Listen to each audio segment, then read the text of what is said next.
It was in 1988 when Nasiruddin Shah came out and said, Phata Poster Nikhla Hero. In 2013, we actually have a film called Phata Poster Nikhla Hero. Tonight, on Night Out, we have the cast with us. Thank you, Shahid. Thank you, Ileana, for talking to us. Thank you for having us.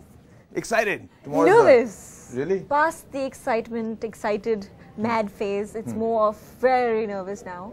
She's doing very well for herself, though. I mean, on Barfi... I have this neutral face throughout. No, but on Barfi, you were howling. So yeah. the fact that you're not howling is phenomenal. Yeah, actually, you don't know the story. After really watching the screening of Barfi with the cast and crew, I was sobbing in the theatre. I was freaking out. Because I loved the film. I thought it was beautiful, but I was like, who's going to look at me? So very selfishly, I was crying out of self-pity. Shahid, tell me, how important is it for this film to do well for you? Very important, very important. I think it's a release after a year. Yeah. It's also a genre that I haven't done before. So it's very... as an actor, whenever you're trying something which people don't expect from you, you do a genre which you've not done before, you know that if it gets accepted, it opens a big window for you to try and do more stuff in that space. Like, for example, even a Kaminey, when I did that, was very different.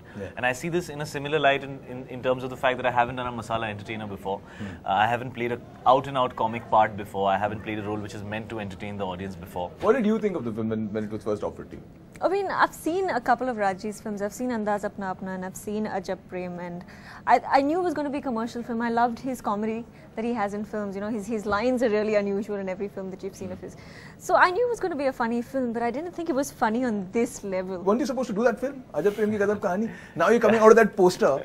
You were supposed to do that film. Yeah, the weirdest thing is that actually when Raji was writing the script for Ajab, this is what he told me. Yeah. He wanted me to do that film, and Ranveer ended up doing it. And while he was shooting with Ranveer for Ajab, he wrote this film thinking Ranveer will do it, and I've ended up doing it. Yeah. So I guess that's how it is, man. And I guess we were supposed to do this film together. I've always wanted to work with Raji because I'm a huge fan of Andaz Apna Apna. I mean, I can see it over and over and over again, and I just love it.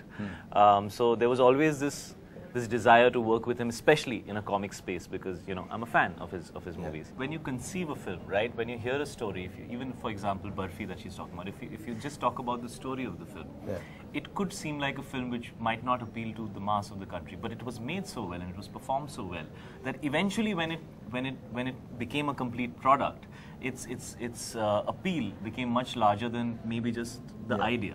And what as an actor, what you say yes or no to is usually the idea, and how that film gets made is another journey altogether. And that's you need to go blind for that. You It tends to change. It's a risk. You know, it changes along the way. It's organic. Films are very organic, and only people who make movies can understand how unpredictable and organic the process is. Sometimes you hit the right note, and it just, you know, it kind of starts off on its own from there, and it has its own journey.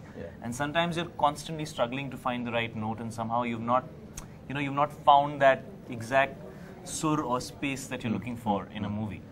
No, but you know, having said that, you're talking about that sur. I still remember the first note that I got of Kaminey was Danton and Shahid Kapoor shirtless, running in front of the stallions, and you're like, "Arey wah, hit it!"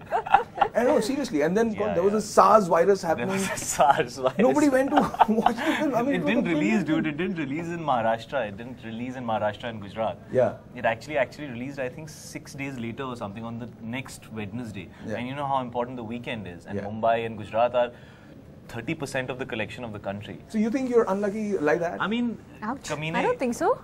What? I don't think you're unlucky at all. No, I mean, in that context, it was I surprising that it... Because that is a big ticket film for any actor. When something so, you know, where everybody knows that it's going to do well, it is commercial, it is by Vishal Bhardwaj, and he has a double role, and it is working so well for him. But I've gained so much from Kaminey, man.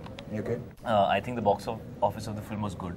It could have done more because of SARS. We had our limitations, but I've gained so much from Kaminey. I mean, I've gained a huge amount of appreciation from the audience. A lot of directors who've cast me have told me that, you know, they like my work in Kaminey and that's why they're casting me. So yeah, I mean, I'm hoping this time I get lucky and some random holiday happens now and Phata Poster is coming out to cover up for what happened then, hopefully.